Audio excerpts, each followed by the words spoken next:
आहुलाना में स्थित चौधरी देवीलाल सहकारी चीनी मिल में बनी चीनी की मिठास ने अब की बार अरब कंट्री की सरकार का मन मोह लिया।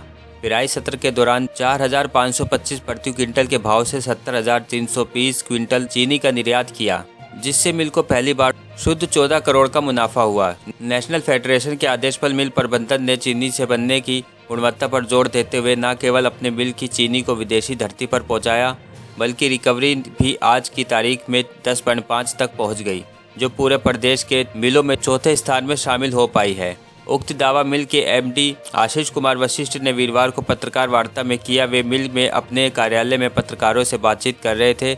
मिल में लगे कोजरनेशन सिस्टम से लेकर गन्ने की पेमेंट का भुगतान करने तक कई मुद्दों पर उन्होंने अपनी बात रखी। तो जो अब की बार गोहाना शुगर मिल है उसने एक्सपोर्ट किया है कोटा, और जो कोटा रहा है हमारा 70,320 का है, जो नेशनल फेडरेशन ने डिसाइड किया था। ये कोटा जो हमारा 70,320 क्विंटल का है, इसको हमें एक्सपोर्ट करना था, और हमने एक्सपोर्ट के लिए लास्ट मीटिंग पे टेंडर किया था। और इसमें जो हमें सबसे ज़्यादा रेट मिला है शुगर का, हमें जो रेट मिला है नॉन रिफाइंड शुगर है हमारे गोहाना शुगर मिल की, उसका रेट 4525 रुपये पर क्विंटल है, जो कि अब तक का हाईएस्ट रेट हमें मिला है। और इससे हमारी जो शुगर मिल है उसको लगभग 14 करोड़ रुपए का फ़ायदा भी हुआ है। डिपार्टमेंट में जितने भी हमारे केल फंक्शनरीज़ हैं, जो ऑफिसर्स हैं, वो लगातार फील्ड में हैं और लगातार अवेयर करते हैं। हम हर फील्ड की मॉनिटरिंग करते हैं। हम हर खेत में जाके जो हमारे किसान भाई हैं उनको बताया जाता है, समझाया जाता है कि कौन सी वैरायटी अच्छी है। पेस्टिसाइड्स का, जो इंसेक्टिसाइड्स का जो यूज़ करते हैं, उसकी क्वान्टिटी कितनी यूज़ करनी चाहिए और उसका स्प्रे का प्रोसेस क्या है, उसके लिए भी यहाँ पे भी कैंप लगाए जाते हैं। यहाँ पे भी जो पेस्टिसाइड्स हैं और जो इसमें स्टेक होल्डर्स हैं वो लगातार आते हैं और कैंप लगाए जा रहे हैं। यहाँ पे मीटिंग्स की जा रही हैं, फील्ड के अंदर लगातार मूवमेंट की जा रही है। जब क्रशिंग सीज़न के बाद अगर डिले होता है, पर अब पिछले साल भी जो पेमेंट रहा वो टाइमली रहा। क्रशिंग सीज़न जब कंप्लीट होता है, ऑलमोस्ट हमारी मोर देन 90-95% पेमेंट उस टाइम तक कर दी जाती है। तो पेमेंट डिले होने का तो कोई सवाल ही नहीं है। पेमेंट बड़ी टाइमली डिस्पर्स हो रही है, और अब की बार भी पेमेंट बहुत अच्छे से डिस्पर्स हुई है। और हम बता रहे हैं कि 14 फरवरी तक की तो हम कल खातों में डलवा चुके हैं, और बाकी की 15 दिन का, 14 दिन का, यानी कि पूरी फरवरी की जो पेमेंट है अगले 2 या 3 दिन में हम डिस्पर्स कर देंगे। देखो, प्लांट को विस्तार करने की ये सरकार के लेवल का है एजेंडा, और इसके अंदर हमारे नियर बाय पानीपत का एक्सपेंशन हो चुका है और हमारी शुगर मिल अच्छी चल रही है। अगर फ्यूचर में गन्ना लगता है कि गन्ने का जो पैदावार है और यहाँ पे अगर एरिया बढ़ता है तो उस पर भी विचार किया जाएगा। हाँ, देखिए, जो शुगर एक्सपोर्ट रहा है, नो डाउट कि वो एक एक्सेप्शनल रहा है। 4525 रुपये आज तक कभी शुगर बिकी नहीं थी, और ये अरब कंट्रीज़ के अंदर शुगर जाएगी। उसमें हमारे गोहाना का भी नाम रहेगा, हरियाणा का भी नाम अच्छा जाएगा। इसमें क्या रहा, लास्ट मीटिंग में भी हमने ये एजेंडा रखा था। उस टाइम पे हमारे पास 3760 रुपये लगभग रेट आया था, पर हम इंटरनेशनल मार्केट के ऊपर नज़र बनाए हुए थे, हमारा सेल डिपार्टमेंट बनाए हुए था।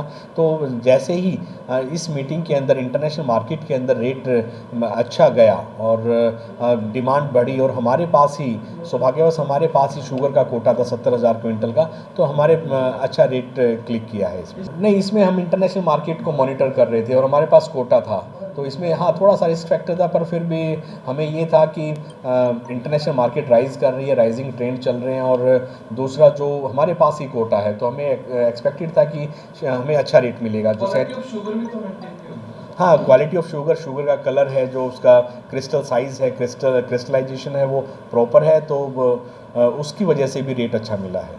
हाँ, बिल्कुल, अरब कंट्रीज़ के अंदर जा रही है। लास्ट ईयर भी गई थी। लास्ट ईयर भी जो हमारा कोटा था वो 59,400 का था, जिसको हमने 69,400 का, सॉरी, और जिसको हमने बेचा था 2613 रुपये के भाव। और उस टाइम पे हमें जो लास्ट ईयर मिला था वो 18 करोड़ 13,42,000 रुपये हमें मिले थे, और जो अब की बार हमें मिला है 31 करोड़ 81,98,000। तो अब की बार काफ़ी अच्छा रेट हमें मिला है। हाँ, कोजनरेशन में भी अगर हम बात करें तो अब की बार जो हमारे लगभग 21,81,000 यूनिट हम जो पावर है वो एक्सपोर्ट कर चुके हैं। लास्ट ईयर जो हमने की थी पूरे सीज़न के अंदर 20,95,000 की थी।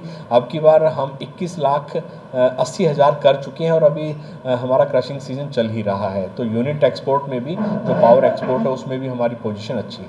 हाँ, देखिए हमारा जो अभी 4 रुपये लगभग 40 पैसे के अप्रोक्स है जो हम पावर एक्सपोर्ट कर रहे हैं। कोई दो राय नहीं है कि आप जो बात कह रहे हो कि जो यूनिट है उसके चार्जेस हमें ज़्यादा मिलने चाहिए। इसके लिए हमारा जो इलेक्ट्रिसिटी ट्रिब्यूनल है उसके अंदर केस सब जुडाइस है, वो केस उसमें चल रहा है और हम अपनी तरफ से पैरवी कर रहे हैं कि इसमें हमें जो चार्जेस हैं वो ज़्यादा बढ़ के मिलें।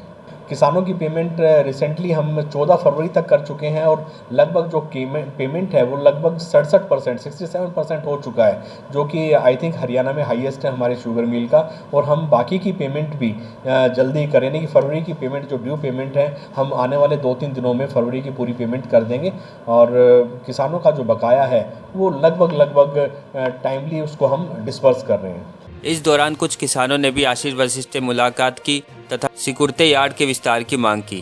किसान नेता अशोक लठवाल ने कहा कि जम्मू कटरा हाईवे एक्सप्रेस मिल यार्ड से होकर गुजर रहा है, जिसमें यार्ड की काफ़ी सारी जमीन चली गई, जिसके चलते यार्ड का क्षेत्र कम होने के कारण किसानों को अपनी गन्ने की ट्राली लाने में समस्या आ रही है।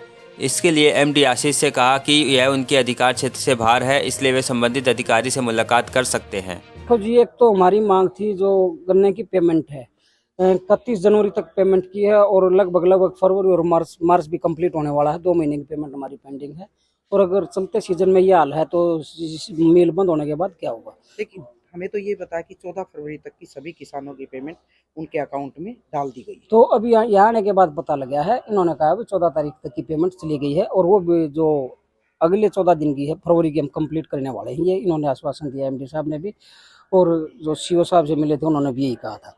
दूसरी हमारी मांग थी जी या जो ये जम्मू एक्सप्रेस वे बन रहा है केएमपी से जम्मू तक का, उसने पूरे यार्ड को तहस नहस कर दिया है और यार्ड में बिल्कुल ही कम स्पेस मिला है जो किसानों के लिए पर्याप्त नहीं है। हम एमडी साहब से उस बारे में बात कर रहे थे। एमडी साहब ने कहा है कि भाई इन्होंने तो ये 90-100 फीट का ही अलाट कर रखा है और बाकी को मुआवजा वो मिला है वो मिल गया और यही है, इसमें हमारा काम चल जाएगा। लेकिन हमें वो मिलना कम लग रहा है और है भी कम, क्योंकि 128 गांव का मिल है। 128 गांव में से अगर 2-2 ट्राली भी आ गई तो भी 256 ट्रालियां हो गई, जो बहुत कम पड़ती है। अगर कम पड़ता है तो हम जल्दी ही कोई बड़ा निर्णय लेंगे और अपना यार्ड पूरा लेंगे। इसके लिए चाहे हमें कितना ही बड़ा आंदोलन करना पड़े।